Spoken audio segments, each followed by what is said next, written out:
Hi everyone, welcome back. കഴിഞ്ഞ ദിവസം നടി രേവതി ഒരഭിമുഖത്തിൽ ഭർത്താവായ നടൻ സുരേഷ് മേനനുമായുള്ള ദാമ്പത്യ ജീവിതത്തെക്കുറിച്ച് തുറന്നു പറയുകയുണ്ടായി. അതിപ്പോൾ സോഷ്യൽ മീഡിയയിൽ വൈറലാവുകയാണ്. അവരുടെ വാക്കുകൾ ഇങ്ങനെ: 1988 നടന്ന വിവാഹത്തിന് പിന്നിൽ വലിയൊരു പ്രണയകഥയല്ല ഉണ്ടായിരുന്നത്. പുസ്തകങ്ങളും സംഗീതവും കൈമാറിയ സൗഹൃദം പിന്നീട് പ്രണയമായി. ആദ്യം ഞങ്ങൾക്ക് പരസ്പരം ഇഷ്ടമുണ്ടായിരുന്നുവെങ്കിലും യഥാർത്ഥത്തിൽ പ്രണയം തുടങ്ങിയത് കുടുംബങ്ങളുടെ സമ്മതം ലഭിച്ചതിന് ശേഷമായിരുന്നു. രണ്ടുപേരും പക്വതയുള്ളവരായിരുന്നു. ബന്ധത്തെക്കുറിച്ച് തുറന്നു പറഞ്ഞതും അതിന് പിന്തുണ ലഭിച്ചതുമാണ് വിവാഹത്തിലേക്ക് നയിച്ചത്. ദാമ്പത്യ ജീവിതം അവസാനിപ്പിക്കാൻ ആദ്യം തീരുമാനമെടുത്തത് ഞാനാണ്. ബന്ധത്തിൽ ആശയവിനിമയത്തിലെ കുറവുണ്ടെന്ന് താനാണ് ആദ്യം തിരിച്ചറിഞ്ഞത്.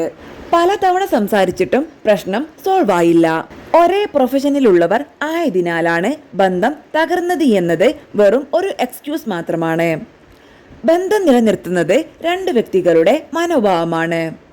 വേർപിരിയാനുള്ള തീരുമാനമെടുക്കുന്നത് വളരെ ഇമോഷണലായ ഒരു ഘട്ടമായിരുന്നു. അത് ഹൃദയം തകർക്കുന്ന അനുഭവമായിരുന്നു. അന്നത്തെ സമയത്ത് താൻ ശരിയായ തീരുമാനമാണ് എടുക്കുന്നത് എന്ന് പോലും അറിയാത്ത അവസ്ഥയിലായിരുന്നു. അതിൽ നിന്ന് പുറത്തു കടക്കാൻ ഏറെ സമയമെടുത്തു. എന്നിരുന്നാലും ഇന്നും ഞങ്ങൾ നല്ല സുഹൃത്തുക്കളായി തുടരുന്നു. ഞങ്ങൾ ഒരുമിച്ച് നിരവധി ടെലിവിഷൻ സീരിയലുകൾ നിർമ്മിച്ചിട്ടുണ്ട്. ആ പ്രൊജക്റ്റുകളിൽ ഉണ്ടായ സാമ്പത്തിക നഷ്ടം ബന്ധത്തിൽ ചില ഉലച്ചിലുകൾ സൃഷ്ടിച്ചു. വിവാഹമോചനത്തിന് ശേഷമാണ് ഞാൻ അമ്മയായത്. IVF ചികിത്സയിലൂടെ ജനിച്ച മകൾ മഹിയാണ് ഇപ്പോൾ എൻ്റെ ഏറ്റവും വലിയ സന്തോഷം.